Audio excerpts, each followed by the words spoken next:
Сайн байцгаана уу спорт залуусаа жи бэлгэн мэдэж байна.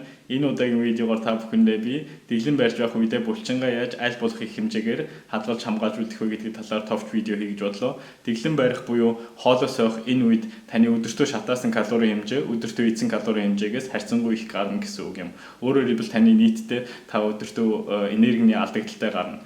Тэр алдаж байгаа энерги нь харин та биенээсээ өөхөө хайлуулж байна уу, эсвэл булчингаа алдаж байна уу, эсвэл нүүрс усаа алдаж байна уу гэдгээс шалтгаалаад та зөв зохистой турна гэсэн үг юм. Булчингаа хамгаалж алдахгүй байхын тулд хамгийн маш их хэрэгтэй макро шимтгийл нь бол уураг юм.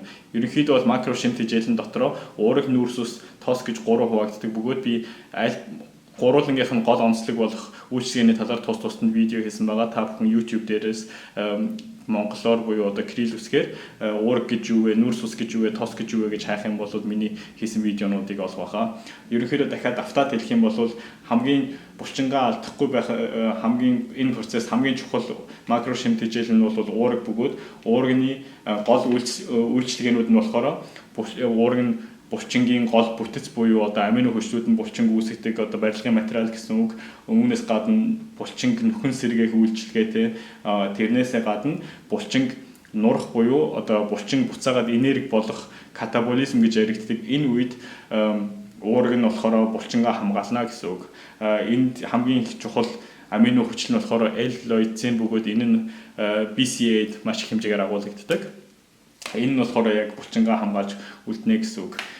Үүн дээрээс үндэслээд яг харах юм бол уураг нь хамгийн одоо чухал макро шимтгийл. Тэгэхээр одоо өдөртөө дэглэм барьж явах үедээ хэдэн грамм буюу одоо хэрэг хэмжээний уураг өдөртөө заавал идэх шаардлагатай вэ гэдэг талаас эрдэм шинжилгээний янз янзын судалгаанууд гарсан байдаг. Тэрний эхнийхэн судалгааг жишээлбэл ингээд дурдах юм бол 20 хүнийг өдөрт нь хасах 40% калорийн хасах алдагдaltaйгаар буюу одоо жишээлбэл та зүгээр жишээгээр ярихад 1000 калори өдөртөө шатаадаг хүн 40% гэхээр 40% нь хасахаар 600 калори өдөртөө идэхт. Тим процессын үед 20 хүнийх нь тал нь болохоор өөрийнхөө жинг 1 граммаар үрдсэн хэмжээний уураг идсэн. Нөгөө групп нь болохоор өөрийнхөө жинг 2.3 граммаар үрдсэн уургийн хэмжээ өдөртөө идсэн байгаа. Тэгэхээр жишээлбэл 70 кг-тай хүн 70 г уураг идсэн, эсвэл 140 г уураг идсэн гэсэн үг. Ингээд эдгээр хүмүүсийг 2-3 7 хоног ажиглахад харагдсан зүйл нь болохоор 1 г уураг идсэн хүн өдөр 2-7 хоногийн дараа нийтдээ 3 кг хассан байсан. 2 г уураг идсэн хүн болохоор 2-7 хоногийн дараа 1.5 кг хассан байсан. Тэгээд яг нарийн харсан чинь 3 кг хассан хүнийх нь 3 кг-ийн тал нь буюу одоо 1.5 кг булчин байсан. Эсвэргээрээ 2 г уураг идсэн хүмүүсийнх нь 1.5 кг-ийн зөвхөн 0.3 кг нь булчин байсан. Тэгэхээр одоо 1 г уураг идэх юм бол энэ хэтэрхий бага бөгөөд энэ булчин нуралтыг хамгаалж чадахгүй байсан гэсэн үг. Үүн дээрээс үндэслээд дахиад 20 хүнийг аваад 20 хүнийх нь талыг нь болохоор 2.3-аас 2.8 кг уураг идүүлсэн. Тэгээд нөгөө тал нь болохоор 4-өөс 4.4 кг өөрөөр хэлбэл маш их хэмжээгээр уураг идүүлсэн байсан. Тэгээд булчин нуралтыг нь харахад булчин нуралт нь аль алин дээр нь ялгаагүй ерөнхийдөө 0.3 кг байсан. Яг хэдэн килограмм хэрэг хэмжээгээр хассан гэдэг тал дээр энэ судалгаан дээр ямар ч үр дүн гарч чадаагүй. Яагаад тэгэхээр зарим хүмүүс нь 4 кг уураг өдөртөө идсэн чинь ерөнхийдөө турах процесстэй сайн орж чадаагүй байсан. Болохоор өөрөөр хэлбэл калорийн хэмжээнд дээшлээ явчихаар турах процесстэй сайн орж чадаагүй байсан. Тийм болохоор яг энэ дээрээс харахад бол ерөнхийдөө 2.3 юм уу 2.8 кг идсэн идэхэд булчингаа бүрэн хамгаалж чадсан бөгөөд энэ 4 г эзэнтэй ялгаагүй. Тэгэхээр өөрөөр хэлбэл хэтрүүлж уураг идэх юм бол булчин одоо хөвшөө сайн хамгаална гэсэн тийм үзэгдэл бол байхгүй гэдгийг энэгээр баталсан.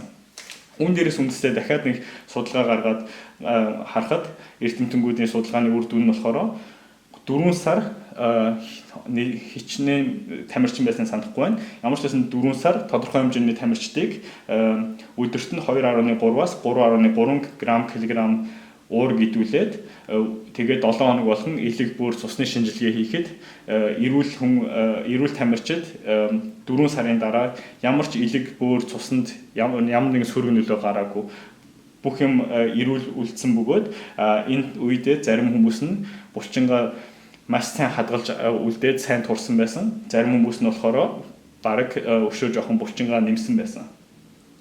Тийм болохоор үүн дээрээс үндэслээд миний хувьдаа зөвлөх зүйл гэх юм бол булчин одоо дэглэмдээ ороод хасах калоритой явж явах үедээ эхлээд 2.3 г кг-тай уургийн хэмжээгээр эхлүүлээд тэгээд ерөнхийдөө биеийн бүтэц одоо өөх хайлах тусам уургийнхаа хэмжээг баг багаар дээшлүүлэх хэрэгтэй гэсэн үг.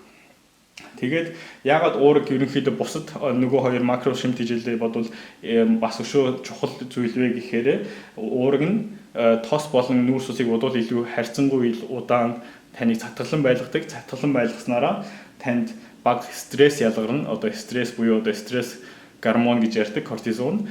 Тэр бага ялгарснараа та ерөнхийдөө тайван байх.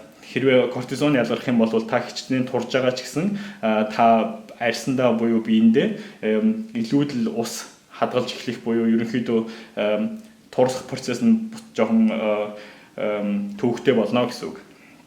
Тийм болохоор ерөнхийдөө бол уурэг заавал тодорхой хэмжээгээр жирийнээс илүү хийх шаардлага гарна гэсэн үг.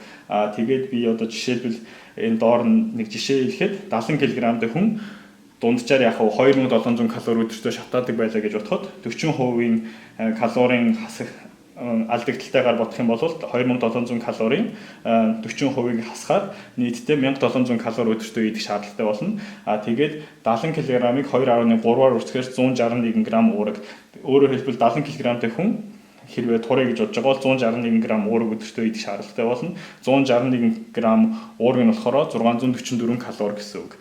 Тэгэхээр одоо идэх 1700 калориас 644 калорийг хасахаар 1054 калори үлдэх бөгөөд энэ 1054 калорио та бусад макро шимт хичээлээс олж авна гэсэн үг. Тэр нь болохоор нүүрс ус эсвэл тос гэсэн үг. 1 г нүүрс ус нь 4 калори авчирна. 1 г тос нь болохоор 9 калори авчирна.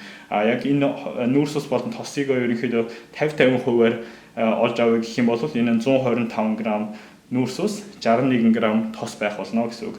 Би хувьдаа болохоор ерөнхийдөө кардио хийдэг, өөрөөр хэлбэл хөдөлгөөн ихтэй байдаг болохоор надад нүүрс усны хэмжээ арай их шаардлагатай байдаг. Тийм болохоор би жишээлбэл 200 г нүүрс ус өдөртөө идээд тэр нь болохоор 4-өр үрчээр 800 калори гэсэн үг. Тэгээ үлдсэн 254 калори болохоор тосоор авна. Тэр нь болохоор 28 г тос болно гэсэн үг. Энэ нь болохоор ерөнхийдөө high carb, low fat гэж ярьдаг. Өөрөөр хэлбэл нүүрс ус ихтэй, тос багтай дэглэм гэж ярьдаг. Энийх нь эсрэг нь болохоор өөрөөр хэлбэл low carb, high fat одоо нүүрс ус бага, тос ихтэй дэглэм гэж байдаг. Тэр дээр одоо зүгээр жишээгээр дурсах юм бол 80 г нүүрс ус идээд 80 г тос идэх юм бол бас яг адилхан хэмжээний буюу 1054 ккал олж авна гэсэн үг. Тэгэхээр яг эцсийн эцэст хэлэхэд ерөнхийдөө бол уурэг буюу одоо хамгийн чухал макро шимт хичээл нь болохоор уурэг бөгөөд энийгээ та ямар ч байсан жирийн үеэс илүү их хэмжээгээр идэх шаардлагатай болно. Үлдсэн калорио та нүүрс уснаас юм уу тосноос олж авахаа харин яаж өөртөө зохицуулахаа таны өөрийн биеийн хөдөлгөөний хэмжээнээс шаардлагатай, таны биеийн организмаас шалтгаална, өөрөөр хэлбэл таны генетикээс их шалтгаална гэсэн үг. Тэгэхээр та өөр дээрээ баг багаар туршаад аль нь дээр та илүү их эрчимтэйгээр турж байгаагаа олж авах шаардлагатай гэсэн үг.